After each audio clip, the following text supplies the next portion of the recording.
नमः सिद्धेभ्यः। ओम नमः सिद्धेभ्यः। मंगलम भगवान वीरो मंगलम गौतमो गणे मंगलम कुंदकुंदाद्यो जैन धर्मोस्तु मंगलम सर्वमंगलमांगल्यम सर्वकल्याणकारकम प्रधानम सर्वधर्माणां जैनम जयतु शासनम। अहिंसा परमो धर्म की, महावीर भगवान की। प्रातः स्मरणे परम पूजाचार्य गुरुवर श्री विद्यासागर जी मुनि महाराज की जय।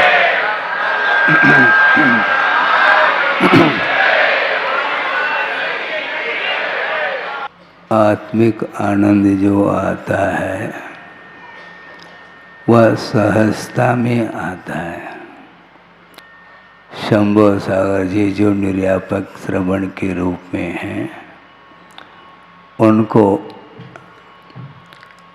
हमने आदेश नहीं दिया, किंतु भावना रखी कि थोड़ा सा आनंद आपको बरसाना है।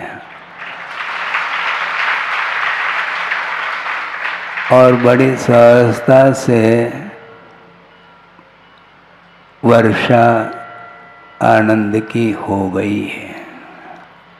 एक झला सही, किंतु आनंद जो आता है वह अपने आप में एक अपना अलग अस्तित्व रखता है।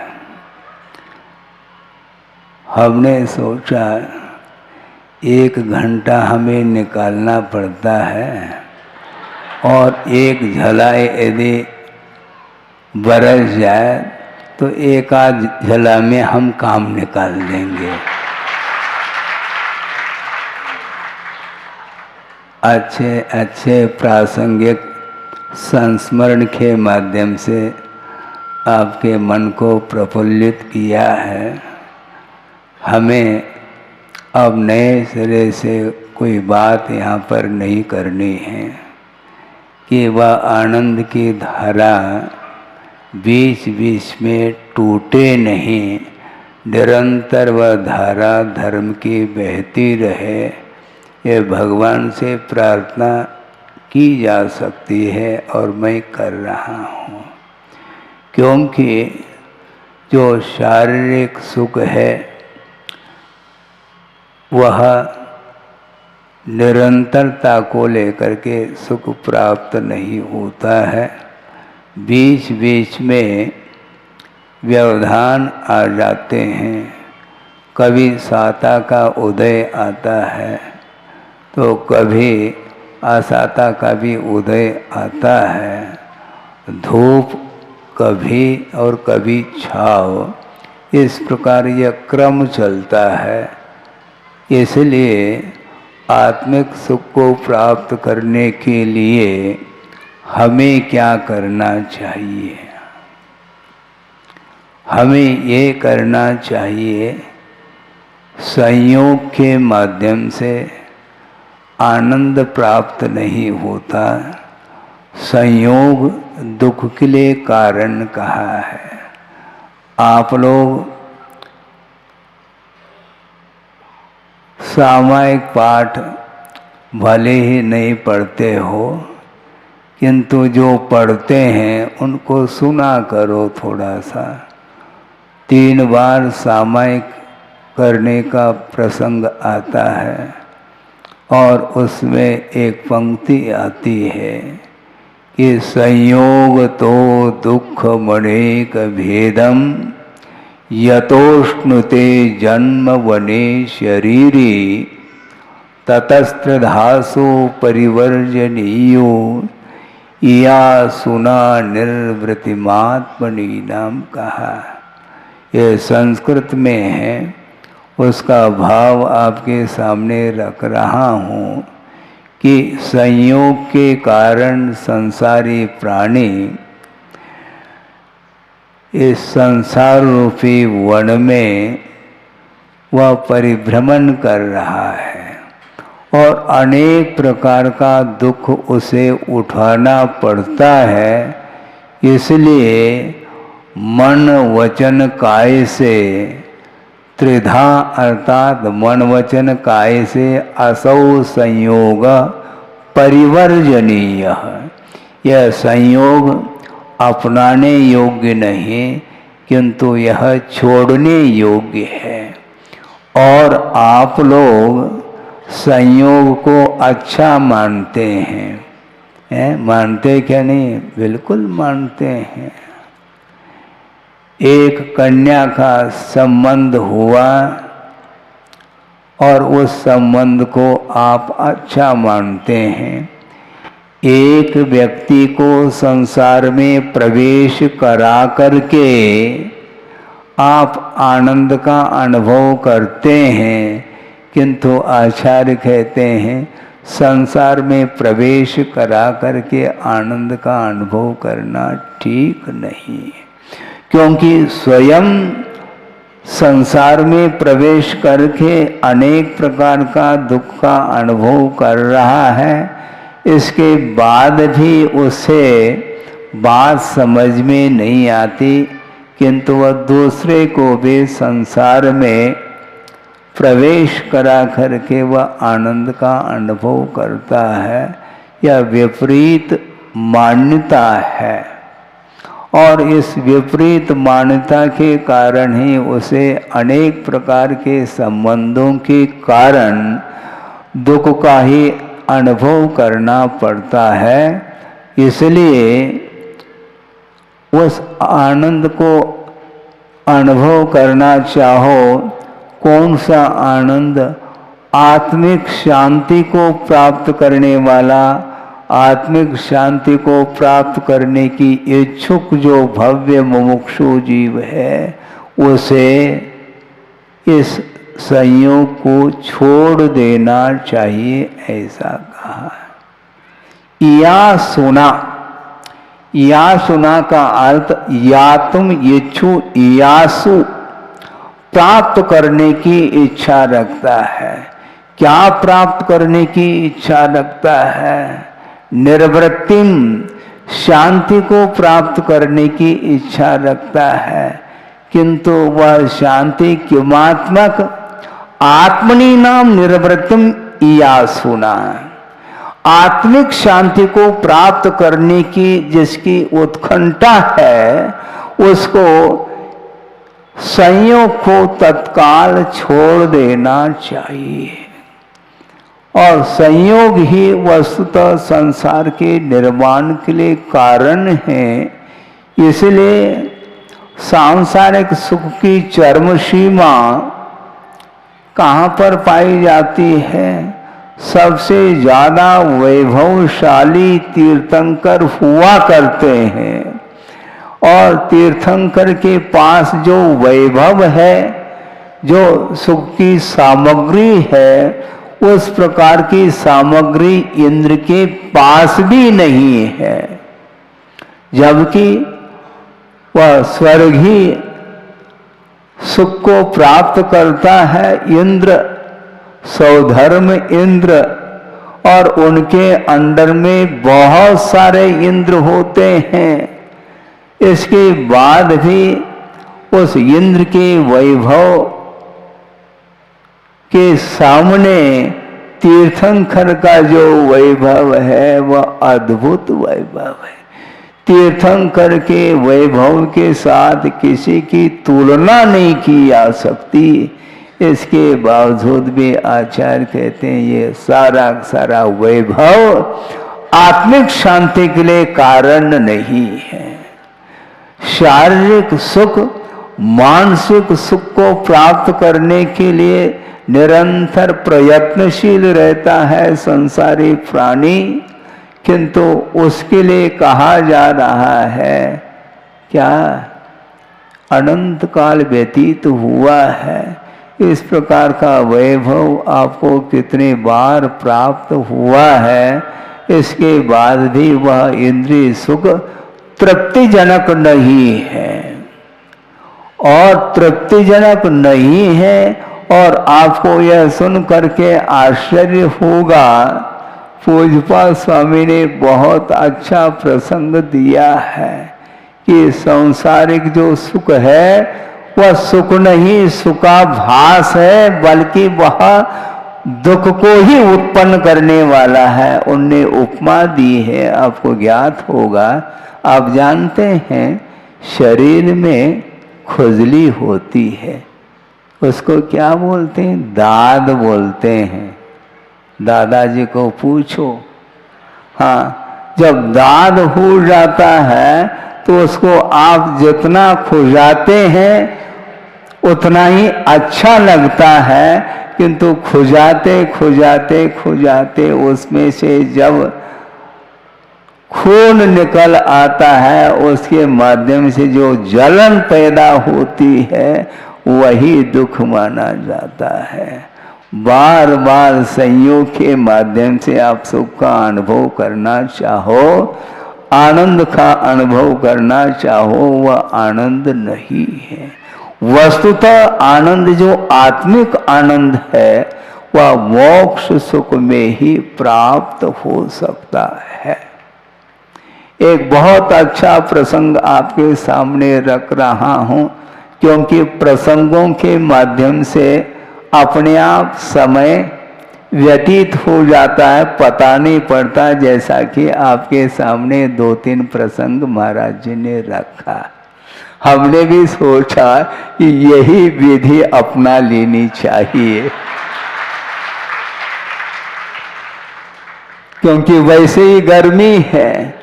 सिद्धांत की बात है, यदि विषय रखते हैं स्वयं को भी ज़्यादा श्रम करना पड़ेगा और आप लोगों को वह विषय ऊपर से चला जाता है। तो हमने सोचा छोटे छोटे प्रसंगों के माध्यम से एक एक झला वह ठंडक आ सकता है। तो मैं ये प्रसंग रख रहा हूँ, बहुत पुराना प्रसंग है और उस समय मैं क्षुल्लक अवस्था में था।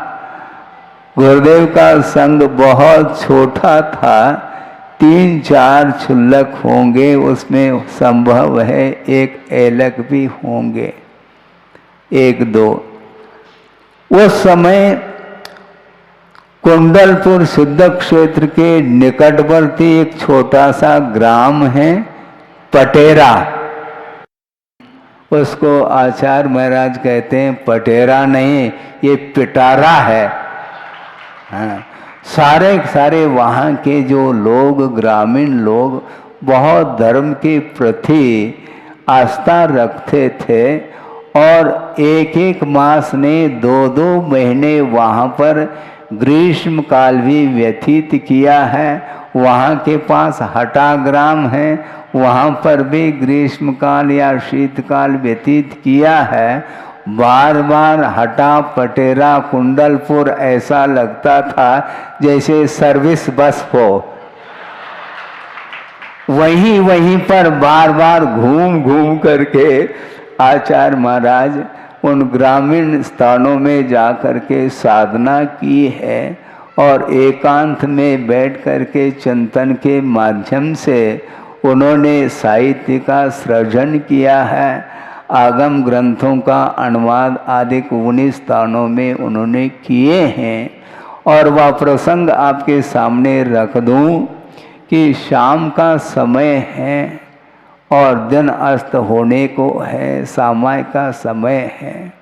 उसी समय कुछ सज्जन आए, वहीं स्थानीय सज्जन, उसमें एक कवि भी थे और प्रसंग ऐसा जुड़ा कि महाराज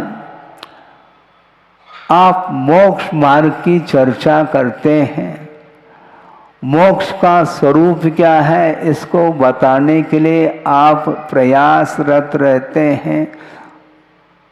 क्या महाराज वर्तमान में इस पंचम काल में मुक्ति हो सकती है क्या? होती है क्या? बोलो। नहीं होते ना। अब उनको शुद्ध करना है। पंचम काल में भी मोक्ष हो सकता है। वस्तुतः मोक्ष है किस चिड़िया का नाम? हाँ, क्योंकि निराकुल भाव का नाम ही मोक्ष है। जो जितना निराकुलता का अनुभव करता है वह अपने आप में बहुत हल्का महसूस करता है और उतने अंश में वह मोक्ष का अनुभव करता है, क्योंकि वहाँ पर मोक्ष में और कुछ नहीं, आकुलता बिन कहिए, कहिए, जहाँ पर आकुलता किसी बात की नहीं, जहाँ पर स्वभाव से उत्पन्न होने वाला जो सुख है वह निराकुल भाव में ही उत्पन्न होता है। इसलिए जितने अंश में आप आकुलता से ऊपर उठोगे उतने अंश में आपको भी मुक्ति का ही एहसास हो सकता है, क्योंकि बंधन के माध्यम से ही संसार का निर्माण होता है और वह बंधन थोड़ा थोड़ा यदि ढीला हो जाए तो निश्चित रूप से वह मोक्ष को प्राप्त करा ही देता है। इसलिए एक श्लोक याद आ गया, आपके पुण्य के उदय से प्रसंग के अनुरूप आपके सामने रख रहा हूँ कि वस्तुतः मोक्ष का स्वरूप क्या है।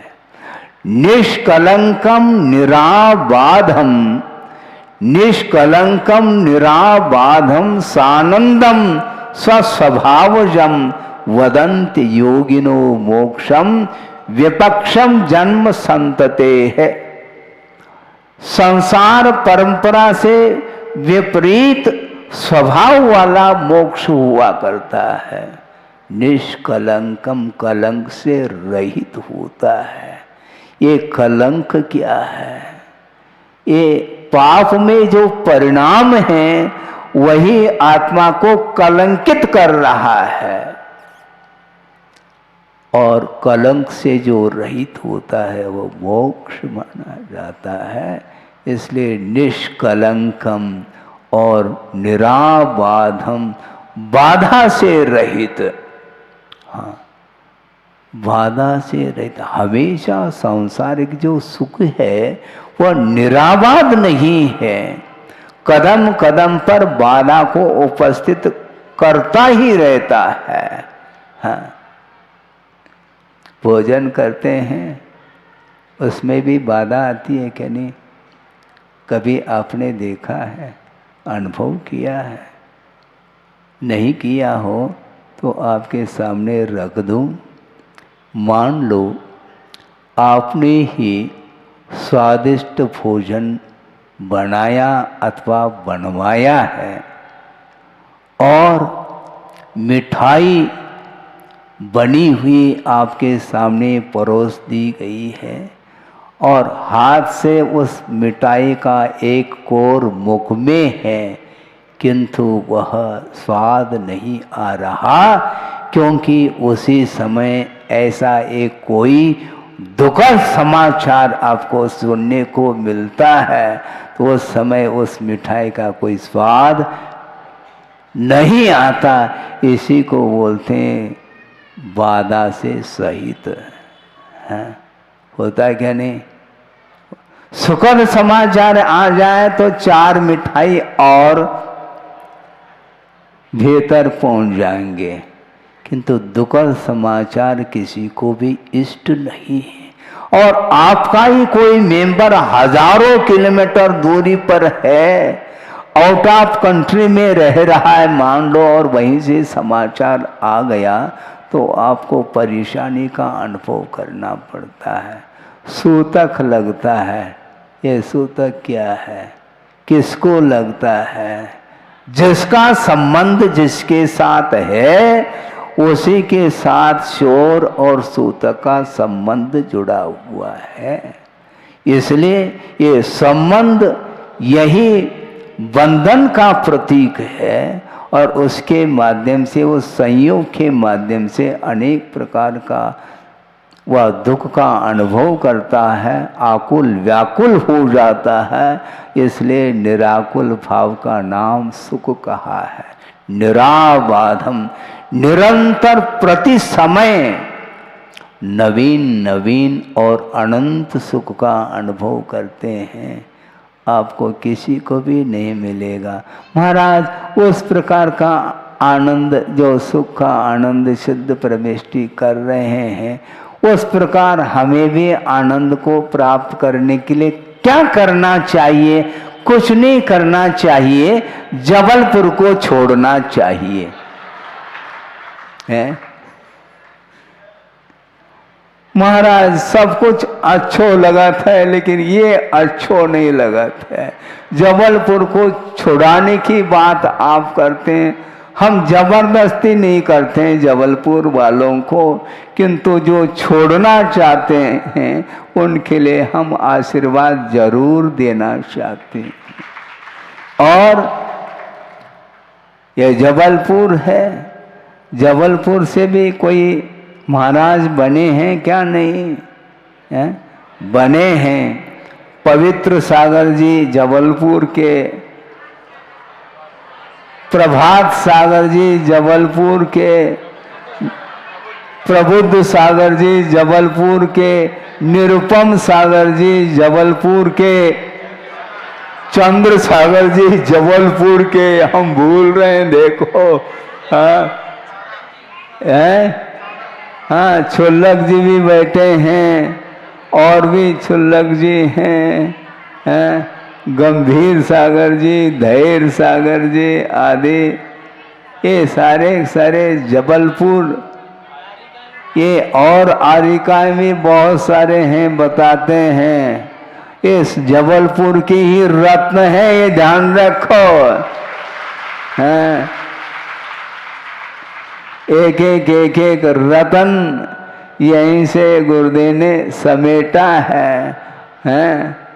आते हैं कुछ दिन के लिए और परीक्षण निरीक्षण करके सर्वे करके चले जाते हैं, और बाद में आ जाए तो और भी, क्योंकि खरबूजा का रंग बदल जाता है एक खरबूजे के कारण। उसी प्रकार यहाँ के समाज की स्थिति है, इसलिए आनंद का अनुभव आप लोगों को हो रहा है। इसी प्रकार आप जो जबलपुर में रह कर के भी ताली बज रही हैं, ऐसा लगता है कि अपने ही घर का कोई सदस्य दीक्षित हो गया हो, है कोई दूसरा निकला है, किंतु जबलपुर का होने के कारण तालियां बज रही हैं, और बजना भी चाहिए। ये गौरव का विषय है। जबलपुर के प्रति कोई अपना मोह नहीं है, कोई महत्व भाव नहीं है, किंतु गौरव का विषय है कि आज भी इस प्रकार के विपरीत वातावरण में भी मोक्ष को प्राप्त करने की इच्छा रखने वाले जीव पाए जाते हैं, और उनका कल्याण हो जाता है। इसलिए निष्कलंकम निराबाधम सानंदम, आनंद से सहित होता है। स्वस्वभावजम, अपने स्वभाव से उत्पन्न होने वाला वह मोक्ष सुख माना जाता है। विपक्षम जन्म संतते है, संसार की परंपरा से विपरीत स्वरूप जिसका है उसका नाम मोक्ष ऐसा कहा है। किसने कहा है? वदंत योगिनो मोक्षम, योगी लोग उसको मोक्ष बोल रहे हैं। स्वरूप को प्राप्त करने के लिए प्रयास अभी तक किया गया, इसके उपरांत भी स्वरूप की उपलब्धि नहीं हो पा रही है। कारण इसमें और कुछ भी नहीं है, अपनी स्वयं की ही कमजोरी है। महाराज हम निरंतर पुरुषार्थ करते हैं, बहुत अच्छी बात है, पुरुषार्थ तो करते हो, किंतु समीचीन पुरुषार्थ होना चाहिए। हाँ, आपका लक्ष्य क्या है उसके ऊपर निर्धारित है। गुरुदेव ने कहा कि कारण के अनुरूप कार्य होता है, यह निश्चित बात है, किंतु कारण से भी महत्वपूर्ण प्रयोजन हुआ करता है। प्रयोजन के अनुरूप अर्थात लक्ष्य के अनुरूप ही कार्य संपादित होता है। हाथ में माला दी गई है, आप जाप कर रहे हैं, कई बार आकर के कई सज्जन आते हैं, महाराज ऐसा क्यों बोलते हो, है? क्या परेशानी हो रही? महाराज हम क्या बताएं आपको, हम निरंतर जाप करते हैं, ऐसे जाप दे दो, हम ही दे दें क्या जाप? बुंदेलखंड में बोलते हैं वो क्या कर रहे हैं, वो जाप दे रहे हैं। हम पहला समझ में नहीं आता, जाप दे रहा था किसी को वह माला दे रहे हूँ ऐसा लगता था। जाप देने का अर्थ वो नमोकार मंत्र का जाप अनुष्ठान कर रहे होते हैं। तो जाप महाराज ऐसा कोई भी मंत्र दे दो ताकि हमारा क्या, सही सही बताओ, कल्याण हो जाए। आप वाकई में दुखी है क्या? है? हमें तो नहीं देखने में आता कि आप दुखी हैं। है? वस्तुतः दुख का अनुभव आपको है क्या? नहीं। यदि वस्तुतः दुख का अनुभव है, फिर प्रवचन के पश्चात आप कहाँ जाएंगे? है? अपने अपने घर, हाँ घर चले जाते हैं। तो घर में सुख है क्या?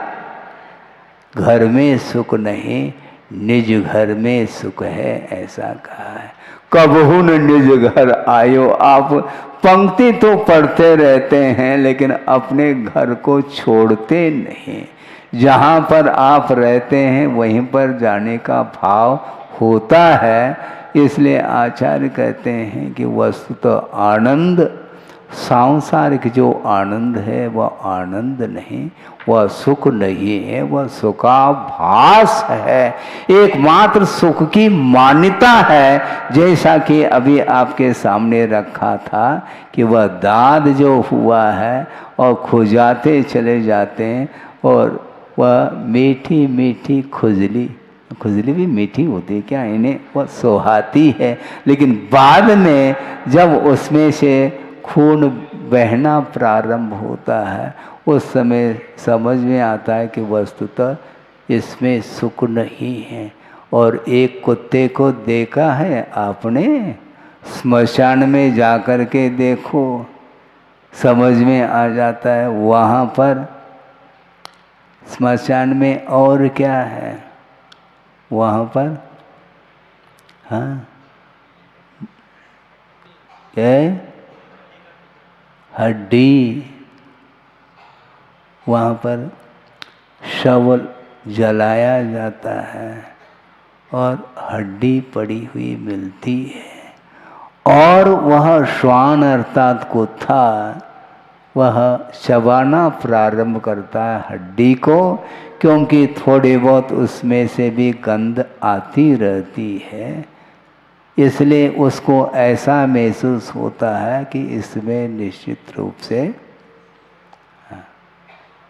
और निरंतर वह दाढ़ों के माध्यम से चबाता चबाता चला जाता है और उसको ऐसा लगता है कि इसमें से हमें रस आ रहा है, जबकि चबाते चबाते चबाते हड्डी में से कुछ नहीं निकल रहा है रस, किंतु अपने ही मसूड़ों में से वह खून बह रहा है और उसको वह चाट रहा है। उसके माध्यम से सुख की मान्यता और धारणा मजबूत होती चली जाती है।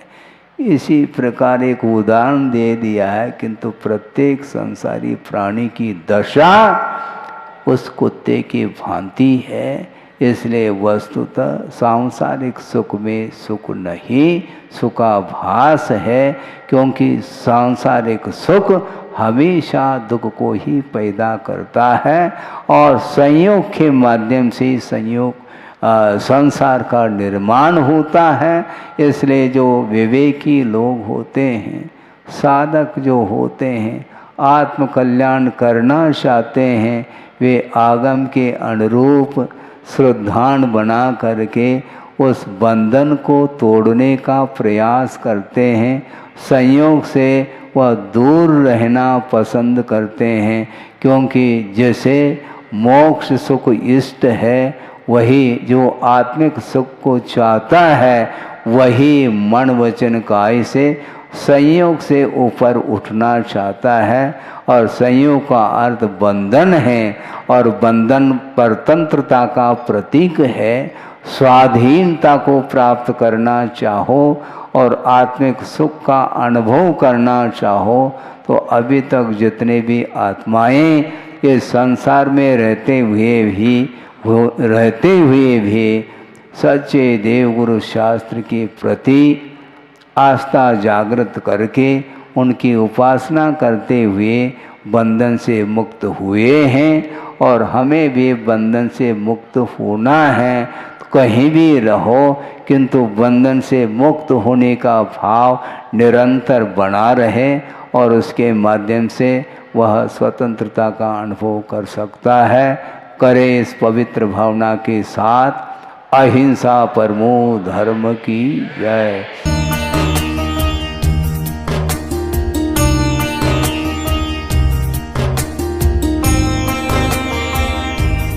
परम पूज्य संत शिरोमणि आचार्य श्री विद्यासागर जी महाराज भारतीय श्रमण संस्कृति के एक ऐसे महान साधक थे, जिनके ज्ञान, ध्यान और तप की चर्चा युगों युगों तक सारे विश्व में होती रहेगी। किसी ने उन्हें चलता फिरता तीर्थ कहा, तो किसी ने तीर्थंकर, पर सच में तो वे चारित्र, ज्ञान, तप और वात्सल्यता में ऐसे श्रेष्ठ संत थे, जिन्होंने भारतीय संस्कृति के संरक्षण और संवर्धन के साथ साथ सदैव सामाजिक समरसता का पक्ष लिया और अपने प्रभाव और प्रताप से जैन ही नहीं बल्कि विभिन्न धर्मों को मानने वाले लाखों करोड़ों लोगों के दिलों में अपना स्थान बना लिया। किंतु आज जब आचार्य भगवान देह रूप में हमारे साथ नहीं हैं, लेकिन उनके जैसे ही कठोर तपश्चर्या एवं प्रबल अनुशासन से पल्लवित संस्कारों की झलक देखने को मिलती है, उनके प्रथम आज्ञानुवर्ती शिष्य परम पूज्य नवाचार्य श्री 108 समय सागर जी महाराज में, जो उनके बताए मार्ग पर चलते हुए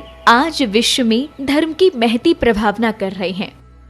आइए देखते हैं संत शिरोमणि आचार्य श्री 108 विद्यासागर जी महाराज के जन्म के 12 वर्ष बाद उन्हीं पुण्यवान माता के गर्भ से शरद पूर्णिमा के ही पावन पर्व पर जन्मे परम पूज्य नवाचार्य श्री 108 समय सागर जी महाराज की संयम पूर्ण जीवन यात्रा। आचार विचार हो या व्यवहार, तपश्चरण हो या संस्कार या फिर हो व्यक्तित्व की बात, परम पूज्य नवाचार्य श्री 108 समय सागर जी महाराज प्रत्येक दृष्टि से साक्षात आचार्य भगवान की प्रतिलिपि कहे जा सकते हैं। और हो भी क्यों ना, आखिर जन्म देने वाले माता पिता तो एक ही हैं, और फिर इसे एक विचित्र संयोग कहें या फिर मलप्पा जी और श्रीमती जी के पूर्व भवों का पुण्योदय, जो उन्हें 27 अक्टूबर सन 1958 को शरद पूर्णिमा के ही पावन पर्व पर पुनः एक बालक के माता पिता बनने का सौभाग्य प्राप्त हुआ। 6 भाई बहनों में सबसे छोटे किंतु शांत प्रवृत्ति के इस बालक का नाम शांतिनाथ रखा गया। शांतिनाथ जैन बाल्यावस्था से ही पढ़ने लिखने में तो कुशाग्र थे ही, लेकिन जैसे जैसे समय बीतता गया वैसे वैसे उनकी रुचि धर्म और आध्यात्म में बढ़ने लगी, और इसी अभिरुचि के कारण ही मात्र 17 साल की उम्र में ही शांतिनाथ जा पहुँचे राजस्थान स्थित श्री महावीर जी में विराजमान आचार्य श्री विद्यासागर जी की शरण में, जहां 2 मई 1975 को आचार्य श्री ने शांतिनाथ जी की प्रार्थना स्वीकार कर उन्हें ब्रह्मचर्य व्रत दे दिया। ब्रह्मचर्य व्रत धारण करते ही ब्रह्मचारी शांतिनाथ जी दिन रात गुरु सेवा और धर्म ध्यान में तल्लीन हो गए। संयम व्रत को धारण कर तप और साधना के निर्मल पथ पर चल रहे ब्रह्मचारी शांतिनाथ ने केवल 5 वर्ष की अल्प अवधि में ही वैराग्य पद के विभिन्न सोपानों को पार कर अपनी योग्यता से आचार्य भगवान को प्रभावित कर लिया, जिसका पारितोषिक मिला उन्हें मुनि दीक्षा के रूप में। 8 मार्च 1980 को मध्य प्रदेश के छतरपुर स्थित श्री दिगंबर जैन सिद्ध क्षेत्र द्रोणगिरी में आचार्य श्री विद्यासागर जी महाराज ने उन्हें मुनि दीक्षा प्रदान कर दिगंबर मुद्रा का पूर्ण साधक घोषित कर दिया और नाम दिया मुनि श्री समय सागर जी महाराज।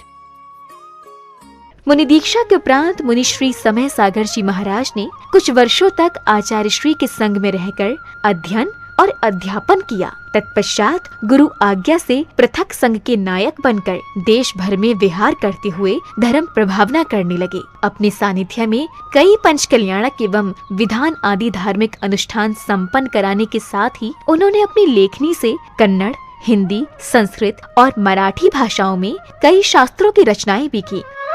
सन 2018 में ललितपुर में हुए पंच कल्याणक के दौरान आचार्य कुंद के नियमसार में वर्णित निर्यापक श्रवण की व्यवस्था का उल्लेख करते हुए आचार्य विद्यासागर जी महाराज ने मुनि श्री समय सागर जी महाराज को निर्यापक पद की उपाधि प्रदान कर संघ में नव दीक्षित मुनिराजों के निर्वाह का उत्तरदायित्व सौंप दिया।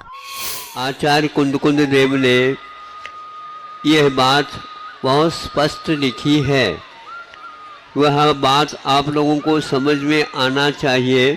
जो दीक्षित करते हैं वे आचार्य कहलाते हैं और इसके उपरांत जो नव में नए दीक्षित होते हैं उनके निर्वाह करने के लिए निर्यापक, हाँ आचार्य तो नहीं लिखा लेकिन निर्यापक श्रमण का वह रूप दिया है उन्होंने।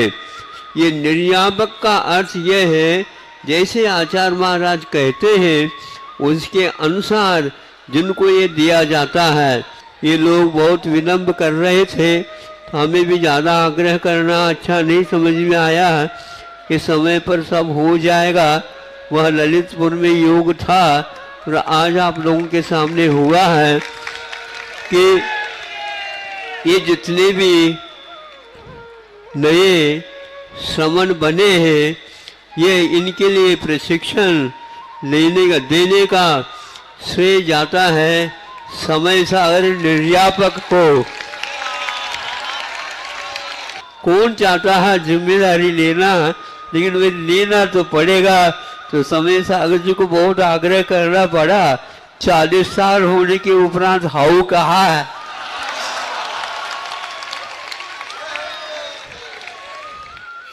समय अपनी गति से चलता रहा। छत्तीसगढ़ के डोंगरगढ़ स्थित चंद्रगिरी तीर्थ में विराजमान आचार्य श्री विद्यासागर जी महाराज ने 6 फरवरी के ही दिन आचार्य पद के लिए निर्यापक श्रमण मुनि श्री समय सागर जी महाराज को चुन लिया एवं अपनी समाधि से 3 दिन पूर्व 15 फरवरी 2024 को आचार्य पद का त्याग कर पूर्ण संलेखना की ओर अग्रसर हो गए।